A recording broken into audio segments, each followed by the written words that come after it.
Friday, September 26th. I'm Jim Check with Ian Burns. We're here with the really big show and kicking it off. Shocking, stupefying budget. Like that's from the PBO's office there. And the CMHC washes their hands of the housing crisis. Posties on strike. Trump says we have a deal. And as bad as Canada looks, sometimes BC looks worse than that, right? So, you know what I mean? Like, not a great place to be. But we're going to kick it off first with tariffs. You know, again, Carney caught in, you know, talking tough, but in reality, not so tough. Let's kick it off here with a clip here from CBC on the tough talk turning into a bit of posturing. Maybe that's about it. Well, after saying last month it would remove all counter tariffs on U.S. goods covered under CUSMA, new reporting from the CBC has found out that the Liberal government quietly dropped more of those tariffs than advertised. The CBC's Kate McKenna broke the story, and she joins me now. So, Kate, walk us through what you found out here. Well, David, we all remember last month when Mark Carney announced that the government was going to be dropping some retaliatory tariffs in order to kind of push ahead with trade negotiations with the United States. So at the time, the Prime Minister said that he was essentially going to be matching what the United States was doing to us, which is to say counter tariffs were going to be dropped on CUSMA-compliant goods. Right. So goods that were compliant with the existing free trade agreement. Implying that if a good wasn't compliant with CUSMA, then it would be tariffed. Take a listen to what he said at the time. The Canadian government will now match the United States by removing all of Canada's tariffs on U.S. goods specifically covered under CUSMA. Now, almost a month later, we've learned that's actually not what happened. Canada has removed all counter tariffs, regardless of whether a good was CUSMA compliant, except for, of course, the sectoral tariffs on steel, aluminum, and auto. And they never actually communicated that to the public. We found it by reading an order in council, which was never publicized and required me to ask a number of questions from the government. So this was not something that they ever told the public. Now, there might be good reasons for why the government did it. I spoke with a couple of trade lawyers who told me that it would have been extremely costly to enforce. It would have required hiring more people at the border.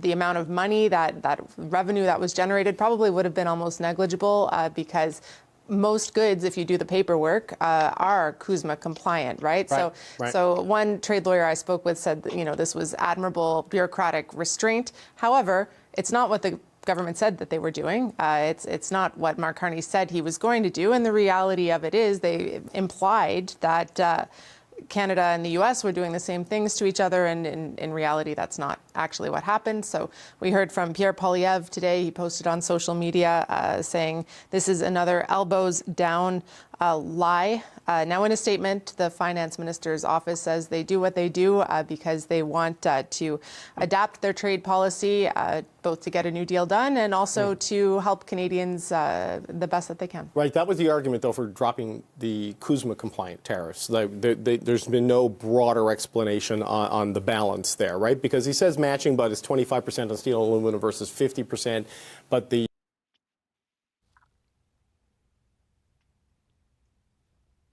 Just more of the same. Red meat for the base that wants to be elbows up, and in reality, not so much. It's the second time as well, if you remember, that he's lied about that and that he's done it that way. It's, you know, sneaking it out in some obscure corner of the government's, well, the internet, but like the, you know, the way that they, in their strange way, make things transparent. I mean, I read the document, the order in council. And it's an appalling document as well. There's the intention of that document is to make things unclear, not to make it clear. Then they didn't tell anyone, didn't announce it, and he went around telling people that it wasn't the only time he said that. He went around saying that we've matched the United States with like-for-like tariffs, doing this with his hands just to show you that he's being honest. I mean, he was in London. He is in London, and he was sat with the Prime Minister of Australia, Prime Minister of Iceland, and Prime Minister of Britain. And they were talking about, because they're all left, centre left, they're talking about how great the centre left is and how strong it is and how it can defeat the nasty right wingers and all the rest of it. And Mark Carney there was talking about, when he talked about how great he is, he was saying, we hit back the strongest of anyone against the United States, and we kept, we retaliated. It's like, it's water off a duck's back.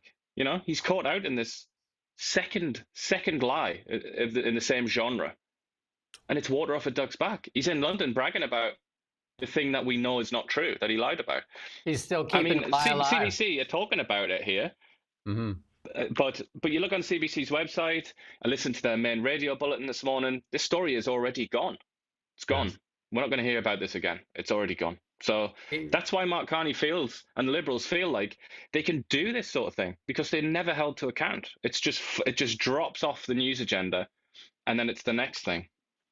And then from the finance officers, from his office, they're saying, "Oh yeah, we're doing the right thing for Canadians." But when Francois Philippe Champagne stands up there, it's all about how they're sticking it to the Americans, and it's just talking tough, and then the exact opposite. You're kind of like riling up the base to talk tough to America, which makes it worse. And then in reality, you're not doing any of that stuff. And I can't believe that he's still continuing to lie on an international stage there, talking tough in front of his other buddies. Like, and where's the media saying, well, actually, we just did the story, and it says that you're not doing any of these things. But where is that? Exactly. Whereas you should be able to come out and say that he's an embarrassment to Canada. He's an international embarrassment. He's gone off on a stage in London and he's told a lie on the same day or within hours of that lie being exposed, and he's still talking about it and bragging about it. I mean, but the reality is we don't live in that world. We don't live in a world where Liberal prime ministers are held to account for their dishonesty or their incompetence. It simply doesn't happen. And I'm under the impression now increasingly that the great change that occurred when Carney became prime minister, the great change that occurred from Trump and the White House, they talked about that call, didn't they? The initial call that they had together. And that's when Trump came out and he started saying very nice things about Mark Carney. We have to assume, don't we, that he informed Trump and Trump's team that he was going to drop all these tariffs. He wasn't going to mess around with this. But then he probably said, FYI, I won this election because I ran on a very negative platform, which was all about bashing America. So you have to know I'm still going to say things in the press, and I'm sorry, but I have to do that to stay in power. Please forgive me. But behind the scenes, tariffs will come off. I'll concede to you on whatever you want, friend. Don't worry about that. And then Trump said, all right, because Trump obviously likes to make a deal, and he's likes to present himself as being realistic and pragmatic. I mean, if you've got an alternative theory, I'd like to hear that. But I think that's what happened. I think he said, I'm going to be a little bit two-faced here, but my priority is fixing this relationship. I don't know. I really don't know. Like, it seems so disingenuous to lie to because I mean, a lot of the Canadian public has just got this hate for America right now. And you're doing one thing, you're trying to rile up the base to hate America. And at the same time, you're doing things that really are against what you're saying. I don't know, like, how do you trust somebody in a relationship? Do you have a relationship with somebody that continues to lie to you? Is that a good, healthy relationship? I don't know.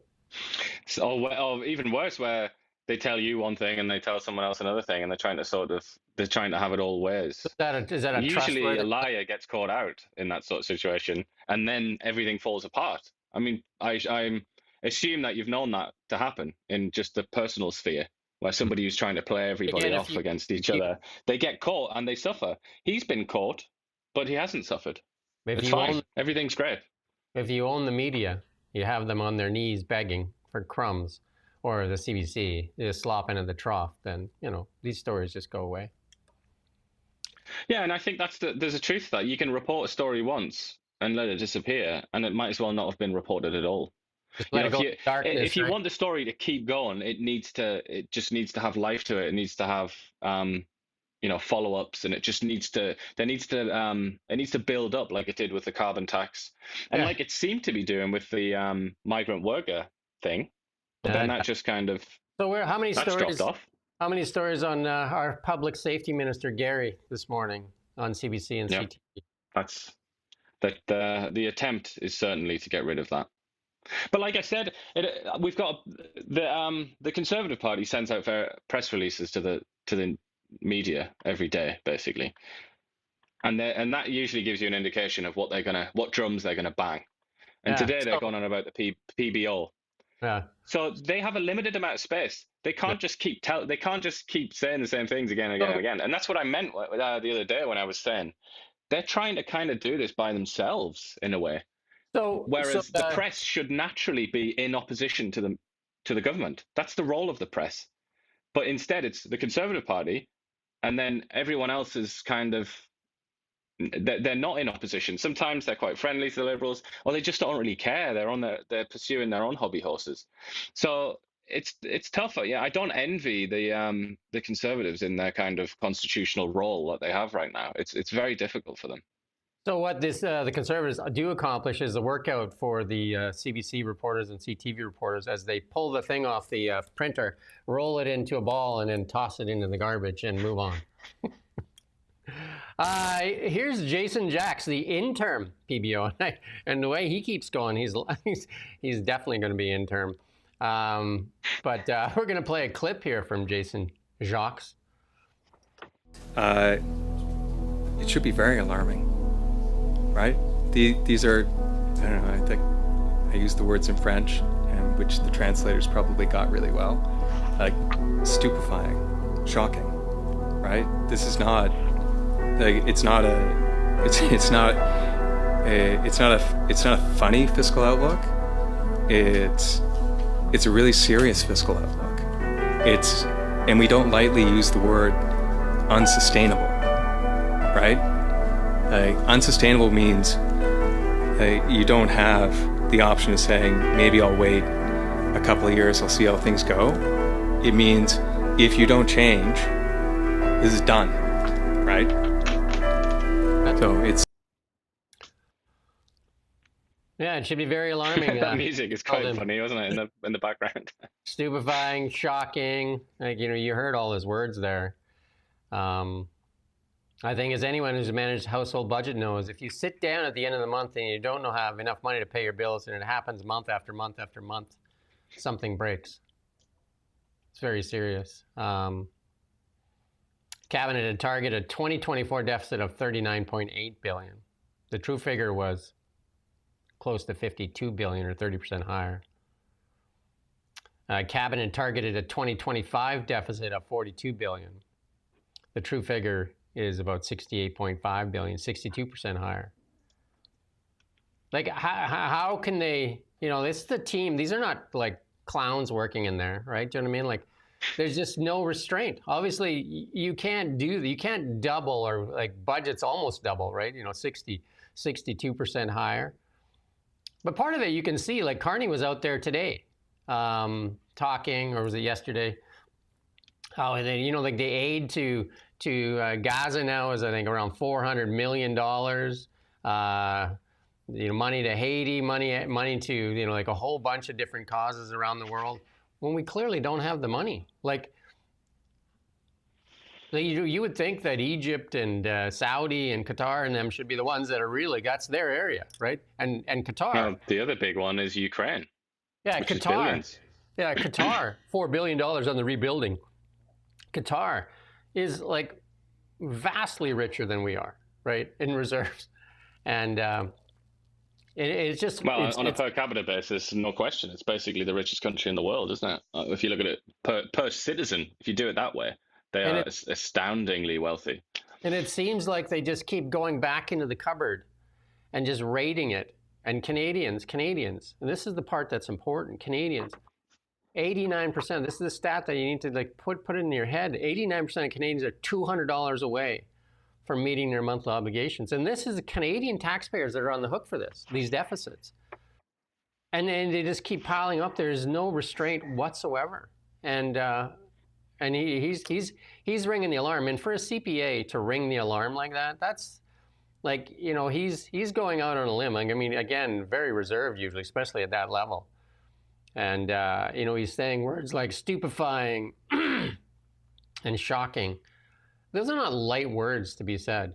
And And yet, where's the where's the CBC and CTV like latching onto this and saying, "Oh my God," right? But they're not. There's applause for when Carney stands there at the UN and doles out more money. Like from where? Like the cupboard's bare. Yeah. Well, and then he goes and sits down a stage in London, and Keir Starmer he did the introductory, speech. He was going on about Mark Carney stormed to victory in the Canadian election, and then they sit down and which is false, obviously. It wasn't really much of a victory. And then they sat down and they're just like patting each other on the back, and it's like left of center politics. This is the way we do it. We come at it from this angle and we involve the world. And then they were talking about things like Ukraine and all the rest of it. They just do not get it. Like to say these are yesterday's men is almost too generous to them. It's like last century's men. They're just sat there and they think that their brand of politics has got another 100 years to go or something like that. They think that all is fine and dandy. What they're not thinking about is what you mentioned there about the increasing immiseration of the Canadian population. You might as well call it poverty, the increasing poverty of the average Canadian. And that's why, that's why that ideology that they represent, those four leaders that were on the stage, is on the way out. It's going to disappear for that reason, because they don't think about the basics. It's elitism at an nth level. It's elitism, and it's the benefit of the few at the expense of the many. So you got four people sitting around in a room patting each other on the back. Basically, most of those countries, the middle population is being driven into poverty. It's all being pushed down. Instead of raising people up out of poverty, you're pushing people into poverty, and that's the truth. And here it is. The most important word in this release is unsustainable, and that's from Jacques. And we choose it carefully. I've been in the budget office for 17 years. He must be just shaking his head, right? I've working in federal government putting together budgets for 10 years prior to this. You choose this word with prudence and care. Like I told you, like these guys are very careful. Like accountants are very conservative in their numbers, not in their politics, in their numbers, right? They tend to be very conservative in their words. And he said, we don't want to be alarmist, but cabinet has no choice but to raise taxes or cut services. So again, what is the choice of the Liberals over the past 10 years? It sure isn't cutting services, right? Because that's the elections, right? Like, what do? They raise taxes, and the Canadian taxpayer is basically at the wire already. So what are you going to do? Well, and he was talking about, again, sorry to mention this London thing, one of the first things that he talked about was the tax cut that he said put in there right away to help Canadians. So by his own judgment, in his own view, he's cutting taxes, not really cutting expenditure, and also borrowing more, spending more.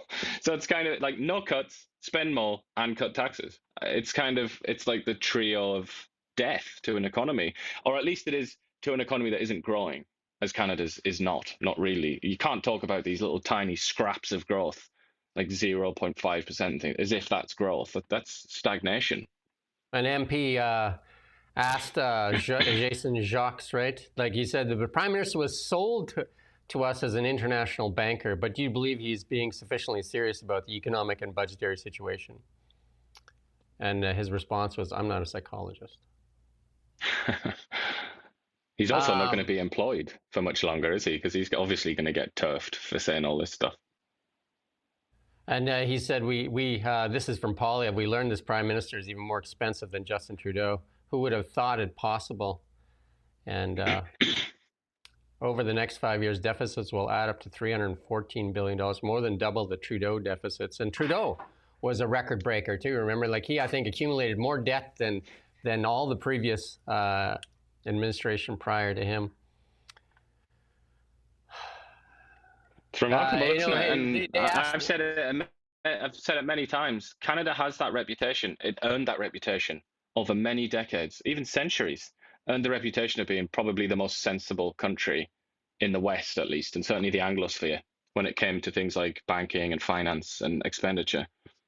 All just evaporated in the space of like a very short period of time, a few terms of one Prime Minister, and it's gone. And here's the guy that's supposed to be looking after our finances. This is Champagne, the finance minister, Francois-Philippe Champagne, he didn't dispute the figures. So how can he dispute the figures? This is from the PBO's office, right? He obviously, he wouldn't even know the figures unless he was told. And he says, we need to think differently. This is the pivot. We need to think differently, right? This is what I'm telling you. They're going to sell you a different kind of budget. They're going to sell you something else. Canada is in a solid fiscal position. That's not what Jason Jacques just said, is it? But according to Francois, we're in a solid fiscal position. At the same time, the solid fiscal position is what's going to lead us through this transformational thing that we need to have in Canada. Canadians understand this. Do they? Do they, Francois? Do they? His the sort of level at which he speaks is similar to my 4-year-old son. Lead us through this transformational thing we need to have in Canada. It's gaslighting. He doesn't instill confidence, does he? It's gaslighting at the nth degree. Well, the house is on fire, and a lot of Canadians are looking around. You know, they can't meet their obligations. They're looking around and looking at the fire, and there's Francois on the news there with the mouthpiece telling you, it's fine, folks. Just relax. Yes, we know it's getting hot, but hey, it's a transformational thing. It's a transformational heat. But, you know, they're putting politics, and this is just one example, just to illustrate the point. They're putting politics and their own, or not politics, they're putting their own survival, party politics, let's say, above trying to fix the financial disaster that seems to be on the horizon. That they and created. I'm saying that because, they created. Yeah, well, some would say, yeah. But just looking at the Gary and Andasangari thing, what a perfect opportunity just to kill that program entirely. Just forget about it. Save nearly $1 billion and a lot of trouble. What are you just talking get rid about? of it. They spent already $46 million and recovered zero guns. They got another, zero. They got another 700 in the kitty ready to go. But I'm just saying, what a perfect opportunity to prove to everybody that you're a pragmatist. It's like, all right, yeah, this is silly. Like, let's get rid of this. We only put this in place to get elected because we wanted votes from Quebec. Let's just get rid of it, and we'll give Quebec some kind of special powers or something so they can do this kind of thing. And then we'll just forget about it, and we'll save nearly $1 billion. But instead, that's not what happened. The minister in question hasn't even been punished. He should be fired, obviously. Hasn't been punished. The program marches on. And there are many, many others exactly like that I just can't think of off the top of my head. But that's one. I mean, if we just stayed on this topic, we would keep stumbling on so many of them, So, often in the form of subsidies to companies that end up being complete failures. so ask yourself this if you're watching. Here we are talking about, we're a small regional outlet here, a real newsroom. Ian used to work for the Daily Mail. CBC, do they talk about this? Do they go in depth on these kind of things? Do they? You know, they got a billion in it, $1.55 billion they take from the Canadian taxpayer, supposedly to protect Canadians, supposedly the voice of Canadians. Are they doing any of these stories? This story is from Holly Dones and Blacklocks. You know, small, I think a couple people that work there that dig through papers and stuff like that. But for the most of the part, when she highlights this stuff, the other outlets don't even cover it. Right? They don't dig, because this is a serious issue. This is serious. And I guarantee you it'll be glossed over. You won't see nothing of it. And here's another one as we segue into this one. This is from the CMHC. It's not the CMHC's job to solve the housing crisis. That's the federal insurers. Guess how much she makes as CEO of CMHC? Just take a stab at it. Anybody out there? I'm looking at it, and my stomach is turning already as I look at the sum. Anybody out there want to take a stab at what she makes a year in her as the CEO of CMHC? Just take it while you're struggling to make your mortgage and just take a whack at it. $551,000 a year she makes. Pauline Volk omitted all mention of the Canadian Mortgage and Housing Corporation's earlier promise to ensure everyone in Canada has a home they can afford by 2030. Now she's doing this. And where do I get my Somebody check? got it right. You see on YouTube, somebody predicted it correctly there. There you go. That just shows how defeated and miserable the average Canadian taxpayer is. They just know. They just like, oh yeah, it'll be $500,000 for this this clown. And then there's a housing crisis, and it's very sad what's happening in this country. And the people that can't afford the homes they need, she said. I don't agree that it's a CMHC's responsibility to solve our own on our own, because we don't have the resources. You seem to have enough resources. We have a mandate to deliver. Her comments came under questioning of large bonuses. Hey, get ready for this. How much in bonuses do you think the CMHC, this is her salary, is $551 a year.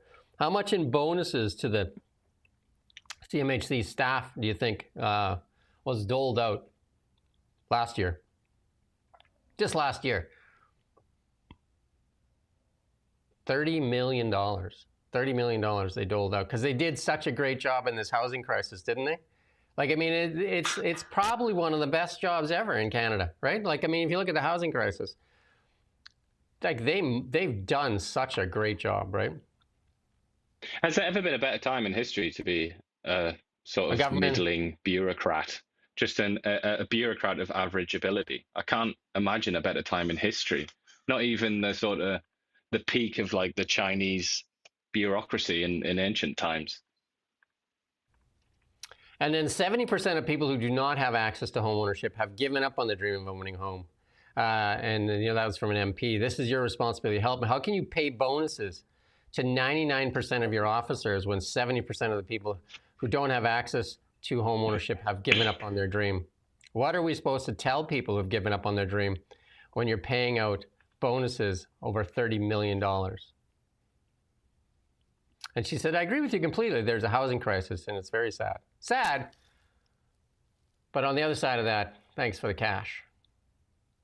Yeah, and also, if you want to come round to my gigantic house at some point, I'll make you a nice cup of tea. And then the other thing is, and we talk about this too, like it's like a clown show. Global Chorus, right? A news outlet that takes money from the government as well. Another outlet that's basically on its deathbed, 9-cent stock from $20 or whatever. And, $1 billion plus in debt that, well, they were cutting reporters. They cut reporters again last month. The executive team, though, not shy, right? I think one of the executives took $3.5 million. These people are taking money, even though they're doing absolutely abysmal jobs, absolutely atrocious.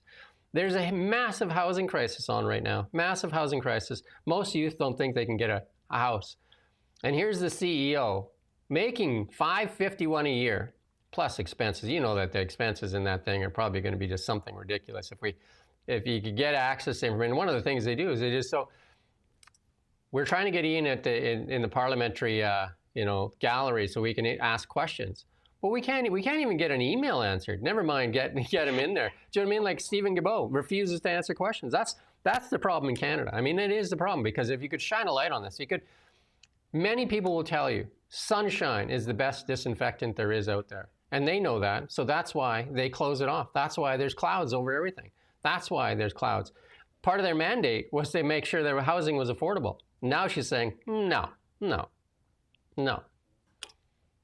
And then, he pressed on it. How is it possible that 99% of your officers were able to receive a bonus?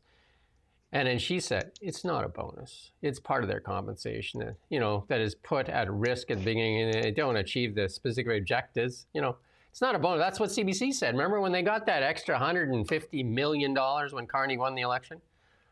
They said that the Canadian public didn't like the word bonuses, so we just gave them a raise. Part of their compensation package. That's all you have to say, isn't it? Yeah. Mad yet? Anybody? Anybody had enough? They achieved all of their objectives, Jim. What are those? That's something to be proud of. Make more money. Make more money. That's what Catherine Tate said too, right? That she deserved her bonus, even though their viewership had dropped like a rock. Yeah. Here's another one. Joel Lightbound now in charge of this. Surprise cut prompts strike. So the Canadian Union of Postal Workers last evening launched the national strike after Cabinet abruptly announced sweeping cuts to mail delivery. Service cuts were similar to measures detailed in the 2013 action plan shelved by Liberals a decade ago. I mean, all these pots that the Liberals have had on the stove for the past 10 years are all starting to boil over. Absolutely boil over. This thing has been a mess for a long time, like an absolute mess. And they just can't leave it anymore. Do you know what I mean? Like some of these messes are just absolutely crazy. And but then, we have there's another story going around. I don't know if we're going to talk about it, but It's slightly related, which is the F-35 procurement saga. They gave themselves a deadline. I believe it was the 21st of September. Then they missed it. Nobody cares. Wow. Nothing's happened. It's just gone. So it's kind of, that's how they're allowed to do it. When they even set a deadline, it's like, all right, we'll have something by this day. Then they don't have it. It's like, what are the consequences? Maybe None. we should. So then they keep kicking the can down the road. Maybe we should ask Stephen Fuhr for an interview, because he's the procurement officer for the cabinet there, and he's a local guy. Do you think he'll respond to us? I think he's too busy procuring. That's probably what we would. So Canada Post, you're gonna love this, is losing. Guess how much a day? 10 million. This is the guessing game. $10 million a day it loses. $10 million a day. $10 million a day. Well, another way of putting that is we as taxpayers have to spend that much money a day to keep it afloat. Yeah, and then we got Patty Hadju there, right? She said, you keep doing the same thing, right? Isn't that what she said the other day? Previous behavior is the best predictor of future behavior or something like that. Yeah. And that's what she expected Canada Post and its using as workforce to manage service cuts. There are a number of industries in flux. And are you prepared to weather the storm, asked the reporter. And she said, I'm not going to hypothesize anyway. There you go. $10 million a day.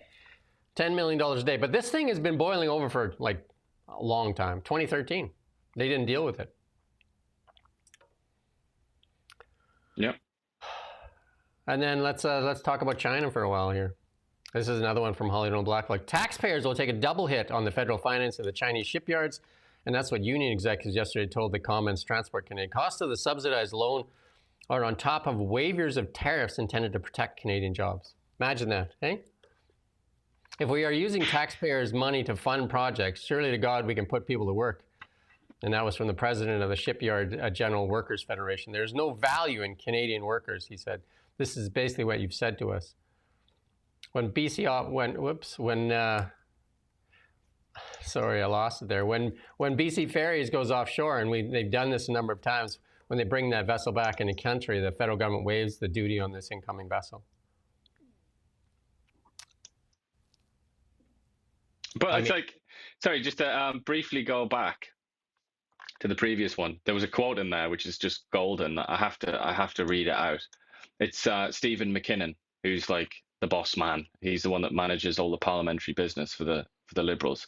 He said, in the business we're in, everything is a trade-off. We have some very clear priorities about building the country, about housing and other initiatives. And the fact Canada Post is losing so much money obviously detracts from our ability to accomplish those objectives. So what he's saying is it's a trade-off. It's like, you know, like a sensible person trying to manage a budget. You have to choose things you want. You have to get rid of some other things. That means, therefore, that this is something they've chosen. This is a priority. Giving $1 billion, effectively giving $1 billion to China. That's a priority for this government. And that's out of the horse's mouth. And here's the sad thing. When they try to justify this, they said that it was put out to competitive bid. But part of that competitive bid was cost. And then, you know, like the unions have said, and the shipyard and the builders have said here in Canada, China gets to use slave labor, and those are human rights violations that are with the UN. You can use inferior steel. We've seen that when they've done projects here in British Columbia. They use inferior aluminum. They use, they don't have an industrial carbon tax. Obviously, they can compete a lot better than us on the, because, you know, labor is a huge cost in building ships. And if they can use slave labor, and unless that's what our goal is here in Canada, is to get wages down so that we have slave labor here in Canada, is that what the temporary foreign workers program is? Is that how we're going to compete? What is the solution here? What's funny is, just to go back to that thing in London, the Prime Minister of Australia has really stuck the knife into that kind of thing, the temporary worker program, as Mark Carney sat next to him looking like a sort of distressed baboon. He's like, but I mean, that's neither here nor there. But about China, I mean, it's so much worse than even that. It's like they don't play by any of the rules. To be a member of the World Trade Organization, you're supposed to. There's so many rules, so many expectations. China doesn't even try on any of them, So it diverts money and resources directly from state to the so-called private sector that they have in China, which isn't really private anyway. They do use slave labor, or forced labor. They control people's movement around the country. They mess around with their currency in a despicable way. Like, it's such an irresponsible way that they do that. Then they do things like dumping, obviously, so that they can destroy other countries' industries and then swoop in and take their market share. I mean, the list it's like anything you could think of that would be an abuse of the free market system. They're doing that in China. It's so hard to wrap your head around that there are people in this country, there are experts in this country, very, very senior, very highly educated, very well paid, very sort of high status individuals who made this happen and thought it was a good idea. That's the most shocking thing, is to think that these are the people that rule us. And this is how they think. This is how low grade they are. So if you really want to be kept up at night, dwell on that. Think about that. Most companies have a mission statement. Most people have, even a family, have a mission statement. I mean, personally, you can have a mission statement. And I'm telling you what the real mission statement, appears to be, if I was to look at it from the outside, the mission statement for the Canadian Liberal government is the benefit of the few at the expense of the many. And it can play out over and over again. If you look at the CMHC person there, the CEO there, the benefit of the few at the expense of the many. Seems to fit, right? Works. Wouldn't you say? The benefit of the mediocre at the expense of everyone else. That seems to be what it is. The sort of people with sharp elbows who want to get to these jobs where they achieve nothing but get a lot of money. The people in power, the elitists, right? So there you go. But that's, I mean, you could look at it that way, because obviously the urban-rural divide in this country is obvious to anyone, very clear to see, as well as the kind of east-west divide. You could look at it that way, that they are trying to favour their own people. And certainly the Gary and Anandasangari malarkey, the gun buyback, that is obviously for the few rather than the many. It's for the Québécois. And not just the Québécois, but people in Quebec who vote Liberal. It's for them. It's for the vote, right? At the expense of the rest of the country. It's to keep power too, right? It's to keep power for the elites. Yeah, it's to keep power ultimately. But I mean, the reason that they're doing it is to appease this very small group of people. I mean, Quebec's the perfect example, obviously, because they're always prioritized at the expense of the many. There's Doug Ford mouthing off. He goes after Carney and Sean Fraser here on this. This is another pot that's just boiling over, and yet there seems to be an inaction and low priority, right? Again, if you keep people fighting over stuff, they won't focus on the real burning pot as they raid the kitty. Like, the kitty is being emptied. And in the meantime, we can all just argue about this. Here's Doug Ford, though. Let's listen in. That is way overreach. It's way overreach. Again, another area of overreach by the courts and the federal government. Why doesn't the minister actually go forward and start focusing on bail reform? Why doesn't he start focusing on mandatory sentencing? Why doesn't he focus on Young Offenders Act? There's not one person I've talked to that has said, we want to give the judges, more politically appointed judges, more authority. I haven't heard one person, but he's so bent on going up there. He messed up the immigration. He's messed up housing. Now they put him in as Attorney General. He needs to focus on what counts for the people. Come up to York and ask anyone in York, should we give our federal judges more power, or should we focus on crime? Should we focus on bail reform? Should we focus on Young Offenders Act, that these young kids, 14 years old, right here in York, are running around with guns? I guarantee you won't have one person say, let's give judges more power and reduce the democracy that people elect people to make decisions. And by the way, let me tell you something, it's not just this premier. It's premiers across the country are on fire. This is the worst decision Prime Minister Carney has ever done, and it will be an absolute disaster. And I don't believe it's going to go through. It just takes Quebec and Ontario to block it. So why is he wasting his time? He should get back to work and focus on what areas really, really matter. I think Doug Ford should buy a mirror and look into Yeah, I it. was going to say, who is that guy? I'd like to be introduced to that guy because I didn't see. I mean, he looks a little bit like Doug Ford, but I didn't see that guy during the federal election. He could have made the change that Canada needed. He could have made the change Canada needed, and he didn't. For his own needs, and again for the benefit of who, right? Not for Canada, that's for sure. Because he could see, he's a very sort of astute operator, isn't he, in his own way, and he could see which way the wind was blowing, and he thought, all right, all in on Carney then, because that's probably how Ontario is going to vote. Why not? Might as well do it. He is definitely. And it's kind of, you know, to an extent it worked out for him, but he's certainly lost a lot of respect from people who are on the sort of right side of politics in Canada, who's, you know, the ones that maybe hadn't realized yet that he was, he calls himself a conservative, but isn't really very conservative. The sad thing is, and this is the sad thing, like say when the Conservatives finally gain government, will they want it? Because it'll be such a mess. Like it was a mess with Trudeau. Like it is going to be, like there is no, I see no improvement. I mean, I was, somebody was talking, and it's like yesterday they were saying how great a job Carney was doing. It was a CPA as well. And I'm just like, what? Like where, how, what? But, you know, I don't know. But that is, I mean, I'd say that concords with the opinion polls, which all seem to say the same thing, which is Carney is quite popular with people. But I feel like we talked about this way back in like on the election night, didn't we, when we were doing the coverage? Like, it's eventually going to catch up with him. His decisions will catch up with him. It's just taken quite a while. It's quite a long honeymoon period. So Mark Carney highlighting that Indonesia projected to be a top 5 global economy by 2050, and we made a deal by 2050. How's that, eh? You know, we don't have to wait long. I said that I think I posted on LinkedIn that I've signed a deal with the planet Eutosia, and by 2050 it'll be the largest economy that we can do a deal with. Like, come on, right? Come on. Get a Martian free trade deal established for by 2050, when we can trade with them. These are just ridiculous posts. And the government of Ottawa has canceled all noise fines for the pro-Palestinian protesters issued in 2023 and 24.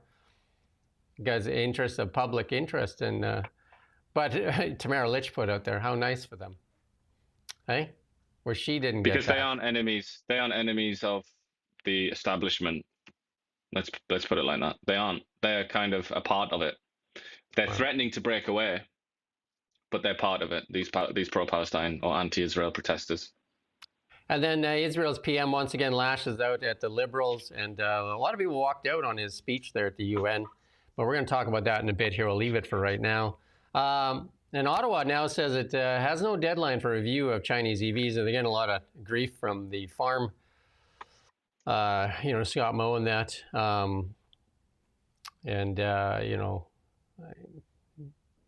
You know, these Chinese tariffs obviously are killing our farm industry here. So we're going to move on to the BC section, though. Coming to you live from the Now Media Newsroom.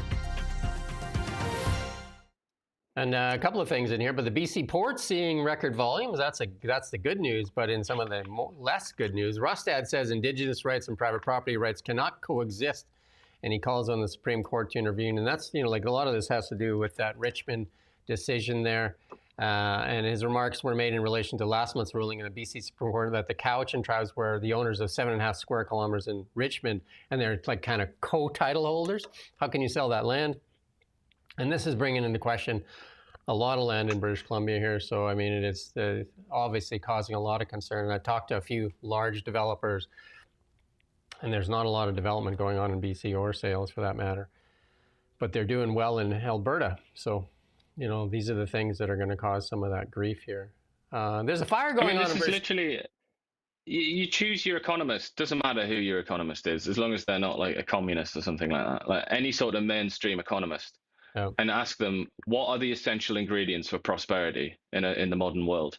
And if not number one, then very, very close to number one would be secure property rights. This is so basic. Anybody that's even like just fallen over onto an economics book by accident, chances are that would have been what they'd have seen on the page. This is just like civilization 101. And no, but again, like Rustad is being made to seem like some kind of freak here by a lot of the media and a lot of commentators. It's like, oh, Rustad, like, and even implications that he somehow like has some kind of ethnic prejudice against these people or something like that. Absurd. I can't believe that he's one of the only people that's making this noise. It's everybody in Canada, everybody in the whole, Western world should be saying, this is dodgy. Don't do that. I did interview, name slips my mind right now, the person that worked in government for 31 years in Aboriginal law, and he said that the BC NDP made a choice, an ideological choice, not to argue for the private lands that are already into the fee simple. They made that ideological choice not to make that argument. So this will end up in the Supreme Court of Canada. But in the meantime, these properties and many properties in British Columbia have a cloud, what you call a cloud, hanging over their head, right? So if you're a developer, a large developer, and you have a choice between Alberta and British Columbia, where are you going to go?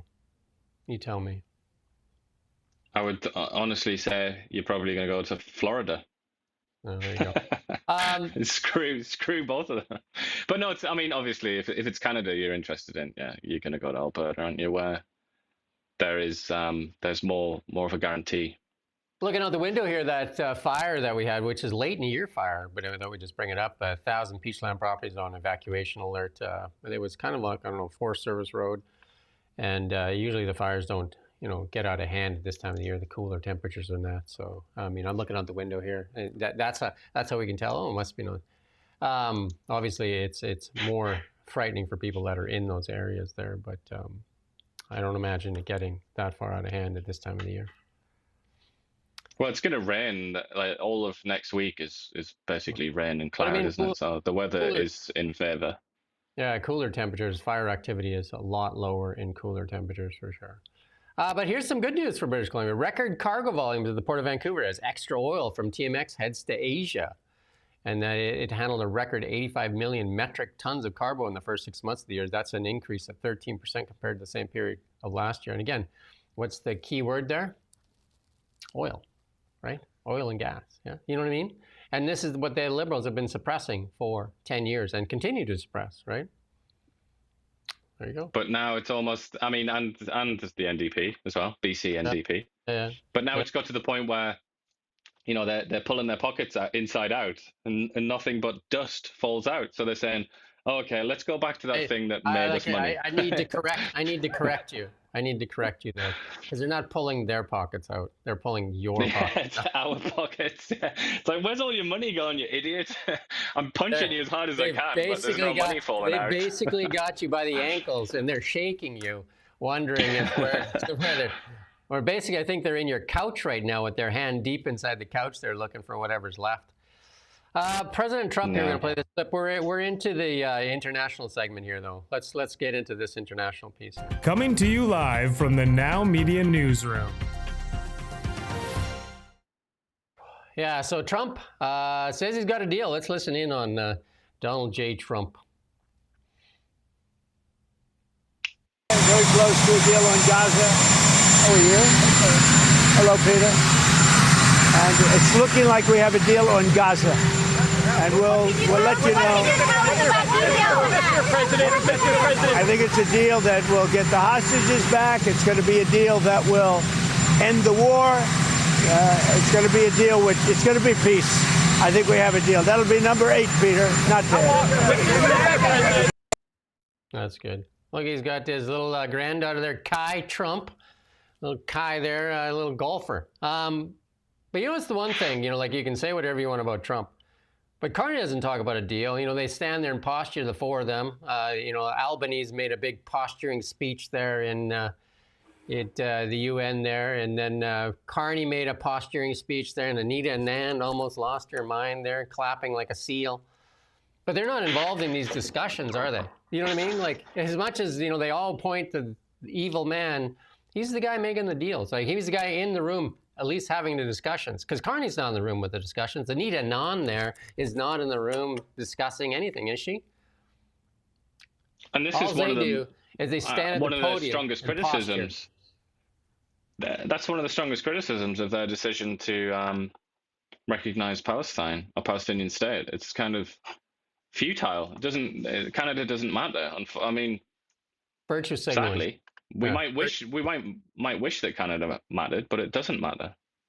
Let's be real. You know, in terms of matters of war and peace around the world and all that kind of thing, Canada doesn't matter. Look at the statements even in Ukraine. Is there ever in a statement there from Mark Carney says, I'm working with Putin and Zelensky for peace? Never. All it is how we're going to give more money to Ukraine. That's all you hear. That's all you hear. How we're going to give more money to Gaza. And there's never talking about like how we need to get peace and how we're trying to broker. At least in Macron's credit, Macron tried a few times to broker some deals, right? He worked with many Erdogan. times. You know what I mean? You got to give some credit, and Donald Trump did give credit to Macron there, because I would say Macron tries to work for peace throughout the world as well. Because when he talks about his 7 wars that he stopped, whether you could debate him on that, but he did credit Macron and said, Macron, you helped me on a lot of those deals. So he didn't say... Macron is he's very passionately patriotic about the European Union. I think Macron could see what everybody else could see, that this war between Russia and Ukraine was devastating for the EU's economy, and so it's proved. Yeah, but Macron is there actually doing some of the work, right? And you know, whereas on the other side of it, the UK and Biden actually prolonged this war because they almost had a deal, you know, according to many voices out there, and it was the UK and America that said they don't want a deal. That was early on in that war. Boris Johnson, 2022, I think that was, wasn't it? Yeah. Anyway, let's be hopeful that there's very early days. Because it is about the American strength that makes this deal. It's nobody else. It's like, for all you screechers out there about America, recognize that they carry the stick, and their stick matters, and they're the ones in the room on all of these deals. They're in the room. Canada is not in the room. All Canada is stands at the podium and doles out more of your taxpayer dollars so they can virtue signal. And Albany's standing there like, I thought that was one of like shocking speech. All he did was take shots at Trump. Like, I'm just like, these are the people that need trade deals and protection. Look where Australia is in the world scheme. Look where Australia is, at the mercy of China, right? And, you know, and the only people that are going to help Australia is the Americans, because it isn't Canada going to send what well, we can't even get them there. How would we get our subs to Australia to help the 4 diesel subs we have? You know, a couple of them don't even run. Would we put them on a frigate or something and get them there? Because they surely ain't going to make it. We could ship them out of the port of Vancouver. That's what we'd do on a Maersk tanker. Some people need to find their common sense. They actually need to figure it out. They find their common sense. Dozens at the UN General Assembly walked out, though. Again, some more virtue signaling as Netanyahu began his speech there. I'm sure that the pressure... But talking about, you talk about Albanese there, kind of doing harm to himself. And the same can be said of Carney. But specifically when it comes to this Palestine-Israel thing. So there was a status quo, which was a lot of the Western countries, allies of the US and Israel, didn't recognize Palestine until there was a peaceful solution to the conflict. Basically, that was the status quo. That was what sort of worked. Then Carney chose to do this, knowing full well that Israel would hate it. Sure enough, they've absolutely hated it, and they feel so betrayed, and they've come out and said, you know, Netanyahu here saying it's disgraceful and all the rest of it. But then you kind of have to ask yourself, right, we agree that Canada makes no difference in the world anyway. So what are the consequences going to be here? We're going to alienate one of the most technologically advanced countries in the world, Israel, which is a trading nation, also very advanced in other areas, military and so on. And then what have we earned in exchange? Just talking about on an international level, what have we earned? Have we got any sort of trade deals coming here? Like, are we gonna buy, I don't know, dates or something from the West Bank? Like, what are we gonna do? What do we get as Canadians in return for this? But nobody asked that question. I just thought it was quite long-winded of me to say that, but I just thought, why shouldn't we ask that question? Nobody else has asked that question. What do we get for this? We get Anita Anand standing there like a seal, clapping. You know what I mean? That's what you get. Anita Anand. And we get part of the left-wing coalition being appeased here in this country. But that doesn't benefit Canada. That benefits the Liberal Party. Oh. Here's your famous leader here, Keir Starmer, telling you what you're going to get if you go back to the great King Arthur would be proud. Let's have a listen in on Keir Starmer here. And that is why today I am announcing this government will make a new free of charge digital ID mandatory for the right to work by the end of this Parliament. Let me spell that out. You will not be able to work in the United Kingdom if you do not have digital ID. It's as simple as that. Because decent, pragmatic, fair-minded people, they want us to tackle the issues that they see around them. And of course, the truth is, we won't solve our problems if we don't also take on the root causes, looking upstream to tackle poverty, conflict. How's that going in the UK, tackling poverty and free digital ID too? Sounds like China, right? And I guarantee, with Mark Carney there, guess what ID he's going to bring back? Take a shot at it. What ID is going to come back to Canada? Yeah. Well, it's his best friend, apparently. He's there so often. Like, obviously, they're going to be talking shop, aren't they? What's funny is you're talking about poverty or whatever in Britain. Part of his speech was, we will no longer rely on Vladimir Putin for our energy. And that's why we're going to have wind turbines for everyone. Like, talking about the net zero. It's like, yeah, I think that might have something to do with why everybody is so poor in England. Because you can't even turn on the heater when it's freezing cold because it will bankrupt you. That's the state of that country. And that's just on a personal level. We're not talking about businesses and, industrial enterprises that have just said, no way can we do this. We're going to have to move. We're going to have to move to the US or somewhere like that because we cannot economically produce things because energy is so expensive because of his maniacal scheme to power the country with wind turbines. Why don't you share a personal story of when you went back to the UK there and you had to choose and what hours you were actually going to heat your home so you didn't have to sit there bundled up. Just share that. Well, everyone in England, or not everyone, but most people in England now have the smart meters, which is like it's like a digital clock sort of thing. And it tells you how many megawatts or whatever of power you're using and the estimated cost. So everyone's got those in their house now. And yeah, when I was in England not so long ago, a couple of years ago, with a young child, trying to heat up a drafty old apartment, because obviously the housing stock in England is like much older than it is in Canada, the US. Loads of houses from the Edwardian times and Victorian times that are still being inhabited, and they don't hold heat in. Yeah, and I can remember we put it on because it was cold. We were worried about the young'un and just left it for like an hour or something, came back and it was just like already it was pretty much what you would pay in a month to heat your home in Canada, just right away. And I mean, I think it's a little bit less bad now. That was it was at a higher level then, but it's still so high that, I mean, all I could say is it's not hard to go to England. Just go. Like if you have some vacation time, go to the British Museum. It's worth a trip. But just go and see what it's like. And go in the winter and see how cold people are as they sit in their houses with like 3 sweaters on and a blanket. And it's like, that's just normal there. But that's what will come to any country that tries this. I mean, another place is Germany, where they've suffered like this. Do you remember that thing in Germany where they had the candles?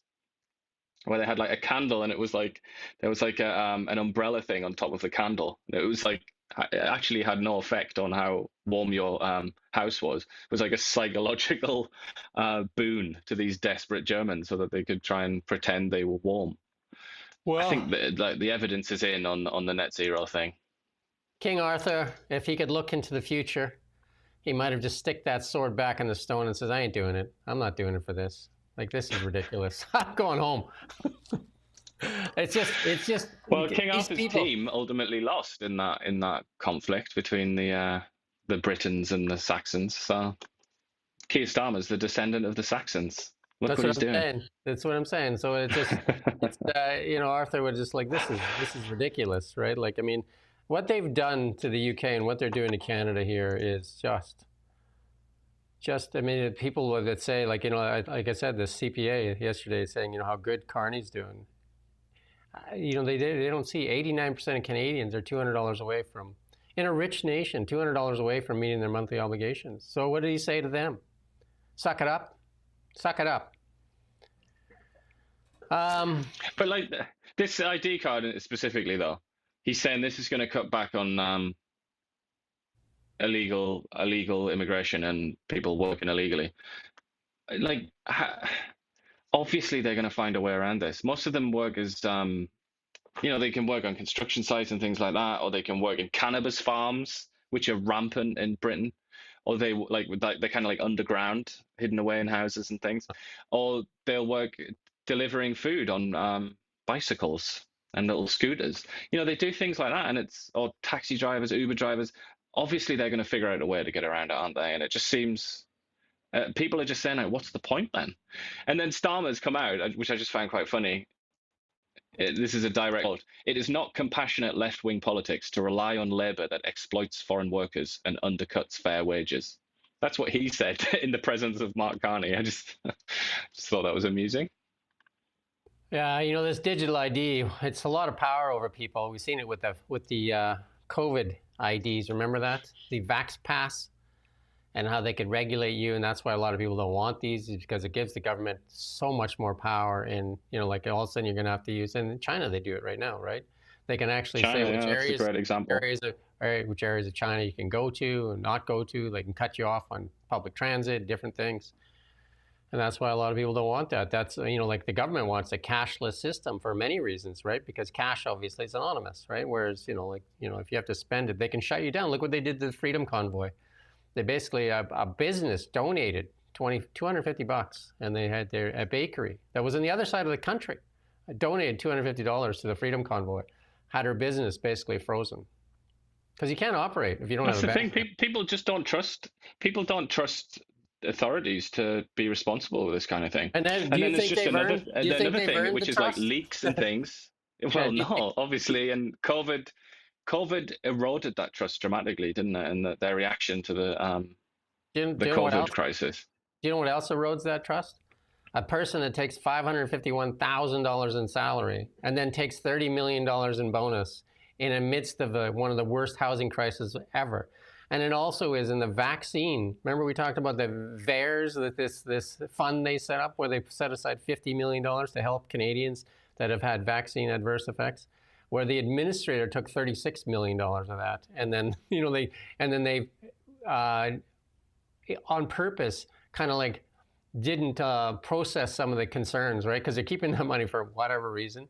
And then the other one is the dental care program that they spent $500 million just administering the program, not giving out benefits. $500 million in administering the benefits. And then you look at the ArriveCan scam. You look at the Guilbeault thing, where they still haven't turned over the documents. What was that, about $250 million that we're talking about? That they were supposed to turn over the paper?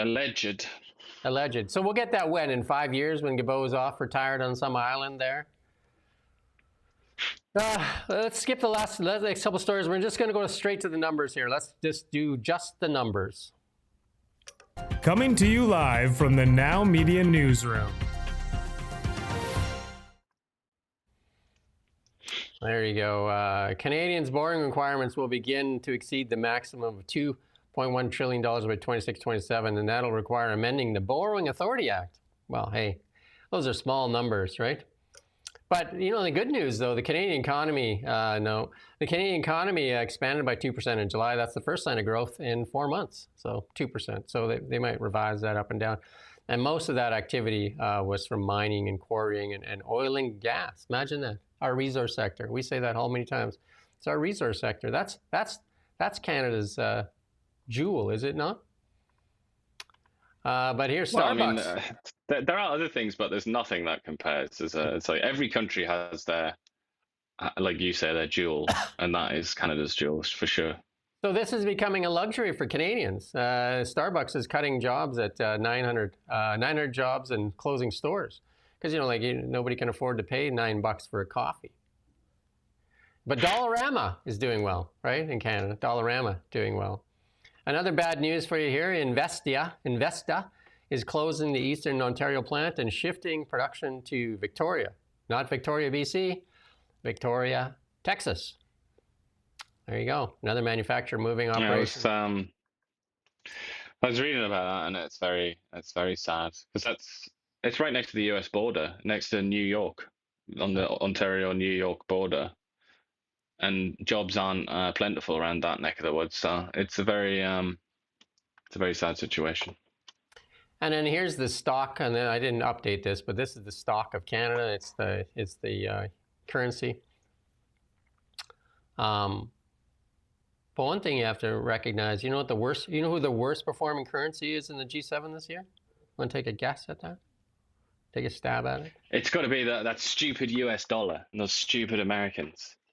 Nope. Want to take another guess? Elbows. Get those elbows up, Jim. Come on. Yeah, it's the Canadian dollar. It's the worst performing currency this year. And it's down again today at 71.73. It looks like it wants to go down now. Breaks that 70-cent mark, and it's going to drop a bit, right? But look at the overall trend in that dollar. That's a 5-year chart. That's a 5-year chart. Looking like a dead cat bounce there, isn't it? Who's responsible for this? Justin Trudeau, perhaps. Some might say. Liberals. And then we already talked about this, that the budget office is, and then we know that the U.S. economy is going the other way. We'll kind of leave that. And yeah, that's really, just want to leave you with that one chart there. Let's just put that one chart up there. That's the one from Pierre. No, keep going, keep going. Keep going, keep going. Next one. Nope, next one. There you go. Somebody wants to tell you how good Mark Carney is. Just to explain this to me. Explain it to me like I'm stupid. It's deindustrialization, isn't it? Although he would say, look, I only became Prime Minister 5 minutes ago, even though, of course, he was an advisor to the Liberal Party during some of this time here where we see the line go down. He did sign that deal with Indonesia that's going to be, a powerhouse by 2050. And Indonesia, it is an up-and-coming economy for sure, but that's the place that you would send. That's the place you would send your, to offshore. You would offshore in Indonesia, so that you could manufacture more cheaply. That's kind of out of fashion these days, isn't it? And that certainly wouldn't help this chart. If anything, it would help it go down even further. It wouldn't help the Canadian worker. No, it would not. Unless we are. But it seems like Carney, like I said, Carney, last century's man in so many ways. He seems to, and they all do. They all seem to look back with fondness on peak globalization, and they look at this era as being really depressing and bad and worse. So obviously, if that's the case, they are going to want to look at offshoring places like Indonesia, because that's what everybody did back when someone like Mark Carney was at the forefront of ideas. I think what people need to do is either A, listen to us and help us share this message, because they took away our audience at 200,000 by kneecapping independent media in Canada and then filling the trough for the CBC. So if you like this message and you understand it, but I also advise you to go listen to the messages from when they stand at the podium, when Mark Carney stands at the UN. They're speaking to their people. They're not filtered by they're trying to win a vote there. They're speaking to their own peeps in that room. Go listen to Mark Carney there, Albanese.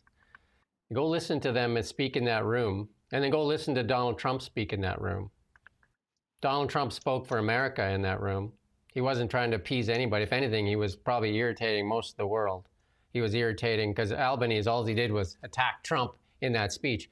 But then ask yourself, do you want somebody that looks after the interests of Canadians, or do you want somebody that looks after the interests of this global world order?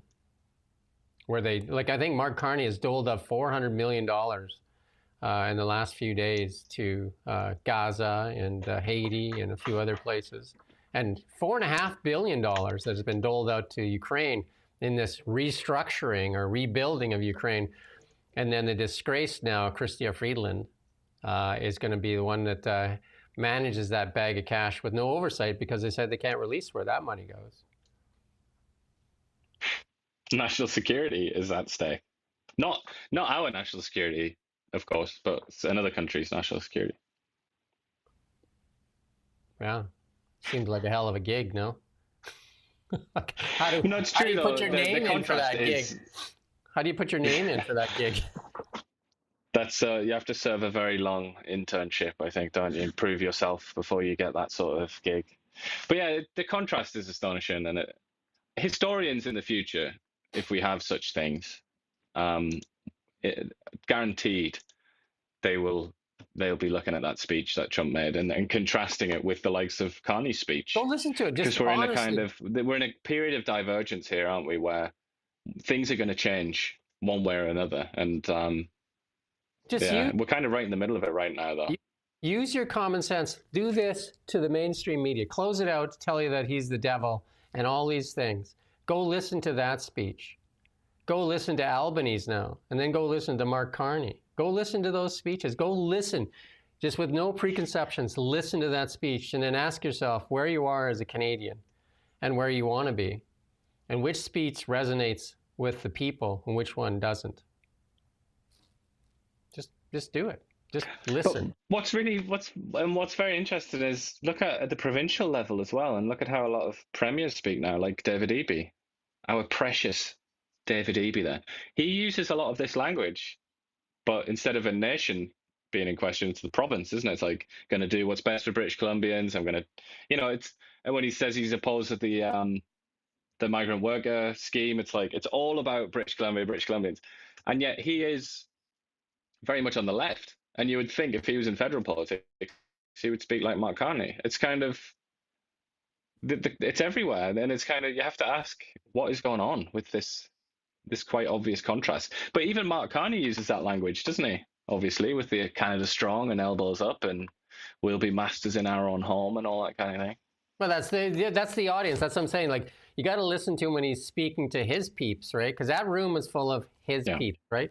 When he's at the podium here in Canada, he wraps himself in the flag as a nationalist, right? And he says elbows up, strong Canada, blah, blah, blah, right? But when he's in that room, you're seeing more a glimpse of who these people are than you are when you're seeing him speak here at home. Because he's speaking, because that room is their peeps, right? Like that group, they've traveled together. I mean, at Davos and all these other places, they're kind of in that room. That's the room. And again, you look at the response from Anita and Nan, they're like a seal, right? Like you've seen that display. Like, I mean, if you have any kind of like understanding of human psychology and you just watched what was going on in that room there. And another example of what you're saying there, just to highlight it, when he was in London there, that speech, you can watch it. It's all over the place. You can watch it in full. He talked about the carbon tax, and he said the carbon tax was a good policy. That's a quote.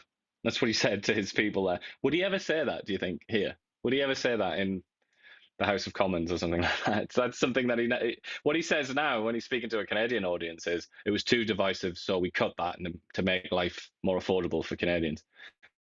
But when he's in London and he's surrounded by his chums, it's a good policy. So Give Me Liberty says, I still had no idea what Carney was talking about in that clip we played yesterday. Yeah, that was the point. That was the point. But what he was saying is he's going to transfer debt from institutions into strong hands, which means, in banker term, long-term debt holders, which you could surmise to be governments. So the governments are going to make good on all these ESG loans that were made by these institutions that are basically garbage. You know what I mean? Called junk bonds almost. And then they might be made whole by you. Again, like Ian says, they're pulling the rabbit ears out of your pockets and trying to shake it there. And they might have to take some off your ribs, right? Because like there's nothing left in your pockets. You might have to sell your kidney. Yeah, there you go. Transfer wealth is real. And then just listen, though. Use your common sense. Just start listening and start using your voice. Start listening. And then just asking yourself, why isn't the CBC and CTV not covering the scandal with Freeland, the scandal with Gary, the public safety? And why aren't these being covered? Why is the budget not being covered with scrutiny? Like, I mean, this Gary, what's his last name? Adrasan, or I can't pronounce his last name, but. Ananda Sangari. Got to memorize that one. There you go. And then why that isn't being picked at like vultures. Like media should be on like that, vultures, but nothing. And then the pipeline one, like where's all that? That vote on the pipeline, the emissions cap, should be a massive story, because even Jean Chrétien stood up saying he's going to build pipelines. That emissions cap is basically one of the tells that shows up again. No matter how you mask it, that was a massive tell. That's our show for today and this week. Again, if you would help us share it, that'd be great. Hopefully we're back next week. Until then, have a great weekend, and thanks for watching Now Media. We don't just report the news. We live here too. We're your neighbors, bringing you stories that matter to all of us. No government funding.